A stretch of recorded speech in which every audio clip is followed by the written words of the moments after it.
Welcome दोस्तों, क्या हाल चाल। तो आज की इस वीडियो में हम डिस्कस करेंगे मेडिकल एग्जामिनेशन के बारे में, ठीक है, जो कि आपका नेक्स्ट स्टेप रहने वाला है। किसमें? इस प्रोसेस में आपने सुना होगा कैट ने डायरेक्शंस दी है जेकेएसएसबी को कि आप प्रोसीड कीजिए, ठीक है, आप प्रोसीड कीजिए, just make your selection list और डू एवरीथिंग। तो आज हम इस वीडियो में डिस्कस करेंगे कैसे आपका मेडिकल होता है और कौन कौन सी चेक आपको होती है, ठीक है। तो पहला आपको विजन चेक होता है, ठीक है, विजन और आईसाइट आपकी चेक होती है। इसमें आपकी विजन या तो 6/6 होगी, दैट्स परफेक्टली नॉर्मल, और 6/9 वो भी नॉर्मल ही कंसिडर की जाती है, ठीक है। विद और विदाउट स्पेक्टिकल्स आपकी स्पेक्स अलाउड है, ठीक है, तो स्पेक्स आप पहन सकते हैं। तो मैंने बहुत जगह पे सुना था कि 4 डायोप्टर से ज़्यादा का पावर नहीं होना चाहिए स्पेक्टिकल्स में, तो उसका मुझे पूरा एग्जैक्टली पता नहीं चला कि चाहे 4 डायोप्टर है कहीं पे या नहीं है, तो वो तो वहाँ पे जाके पता चलेगा। पूरी मुझे इन्फॉर्मेशन नहीं मिली इसकी, लेकिन आपकी 6/9 भी आई साइट होगी तो that is perfectly normal. Unless आपको बहुत ज़्यादा डिफिकल्टी होती है विजन में, आपको बिल्कुल ही नहीं दिखता, तो दैट कैन बी प्रॉब्लमेटिक। तो इस चार्ट पे आपको पढ़ा जाएगा, इसको स्नेल चार्ट बोलते हैं, ठीक है। तो उसके साथ साथ आपका कलर परसेप्शन होगा, यानी आपकी कलर ब्लाइंडनेस का टेस्ट होगा। आपको ऐसे बुक दी जाएगी, इसको कलर ब्लाइंडनेस टेस्टिंग बुक बोलते हैं। तो इससे आपको पढ़ाई करनी होगी, पढ़ना होगा नंबर्स।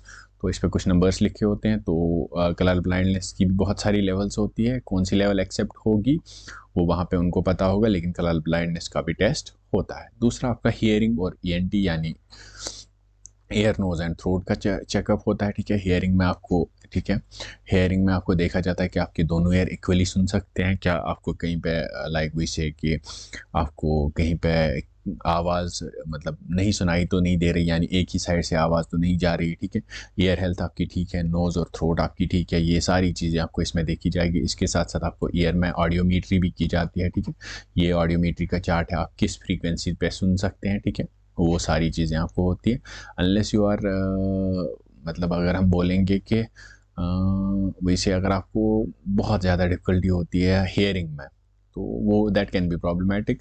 बाकी अगर आपके ईयर्स में वैक्स वगैरह है तो यू कैन क्लीन दैट। जो वैक्स क्लीनर्स आते हैं, वो ड्रॉप्स आते हैं, वो डाल के आप क्लीन कर सकते हैं ताकि आपकी हेल्थ, ईयर हेल्थ जो है ठीक आ जाए। इसके साथ साथ आपके हार्ट और लंग्स की चेकअप होती है, जिसमें हमारा CXR, जिसको हम चेस्ट एक्सरे भी बोलते हैं, चेस्ट एक्सरे आपका होता है। ब्लड प्रेशर मॉनिटरिंग होती है, क्या नॉर्मली बीपी है या आपको हाइपरटेंशन हाइपोटेंशन तो मत है। उसके साथ साथ आपको चेकअप होता है ओवरऑल हेल्थ का, यानी आपकी ओवरऑल फिजिकल कंडीशन कैसी है, आपको कहीं पे डिफॉर्मिटी तो नहीं है, कुछ तो नहीं है। उसके साथ साथ आपके न्यूरोलॉजिकल चेक्स होते हैं, यानी आपका ब्रेन, ये छोटे मोटे चेक्स होते हैं, देखते हैं कि आपका ब्रेन पूरा फंक्शन कर रहा है, आपको कहीं पे कोई डिफ़िकल्टी तो नहीं है ब्रेन में, या आपकी कहीं न्यूरोलॉजिकल डिफ़िकल्टी तो नहीं है, किसी लिम्ब में न्यूरोलॉजिकल वीकनेस वगैरह तो नहीं है, वो देखी जाती है।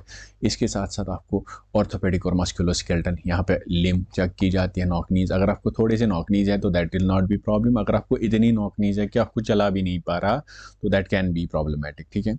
इसके साथ साथ आपको पोस्चर देखा जाता है, आप चलते कैसे है, गेट देखा जाता है, ठीक है। जॉइंट्स में आपका एक्सरे आता है, ठीक है, आपको एक्सरे किया जाएगा ताकि आप पे मतलब देखा जाए कि कहीं पे आपको डिफ़िकल्टी तो नहीं है, आपके कहीं पे लिम्ब या आपकी फिंगर में डिफ़िकल्टी तो नहीं, फ्रैक्चर कहीं पे नहीं जो आपकी ड्यूटी में हिंडर करे, वो सारी चीज़ें आप में नहीं है, ठीक है। तो फुट के बारे में देखा जाता है कि आपको नॉर्मल आर्च है, फ्लैट फुट में उतना यहाँ पे नहीं देखा जाता, लेकिन you will get through it. उसके साथ साथ आपकी डेंटल हेल्थ देखी जाती है कि आपके सफिशिएंट नंबर ऑफ टीथ हैं, ठीक है, ज़्यादा तो आपकी गम्स वगैरह, जाज वगैरह सब कुछ इंटैक्ट फिट तो है। इसके साथ साथ पूरी आपकी मेंटल फिटनेस, यानी आप साइकोलॉजिकली कैसे, आप सोच कैसे सकते हैं, ठीक है, बिहेवियर कैसा। अदर सिस्टम हम देखेंगे, रेस्पिरेशन, सिकिन वगैरह, तो वो छोटे छोटे टेस्ट्स होते हैं, ठीक है। तो ये सारे टेस्ट होते हैं जो मैं बोलूँगा कि नॉर्मल होते हैं, ठीक है, दे आर नॉर्मली। अगर आप एक हेल्दी इंडिविजुअल है जो घर पे काम वगैरह अच्छे से करता है और हैज़ नो एबनॉर्मलिटी, तो इट इज़ ऑब्वियस कि आप मेडिकल में पास हो जाएंगे। And there is 0% rate of जो जिनको छोड़ देते हैं वो 0% होते हैं।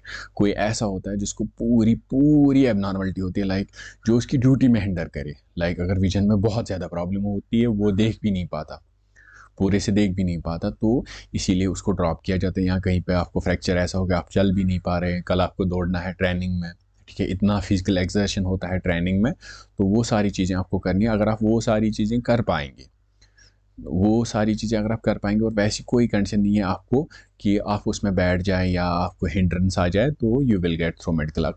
अगर कोई ऐसी एबनॉर्मलिटी है जिससे आपको हिंड्रेंस आ सकती है तो दैट कैन बी प्रॉब्लमेटिक। तो बाकी अगर आप जनरल इंडिविजुअल है जो ओवरऑल फिट है तो यू विल बी फिट। आपके ब्लड टेस्ट वगैरह कुछ होते हैं, दे आर ओके एंड वो हमेशा से फिट ही आते हैं और आपको कभी मतलब there is minimal rate of dropping. तो बाकी मैं मिलता हूँ आपसे नेक्स्ट वीडियो में किसी और टॉपिक के साथ। तब तक के लिए keep learning, keep growing and thank you so much.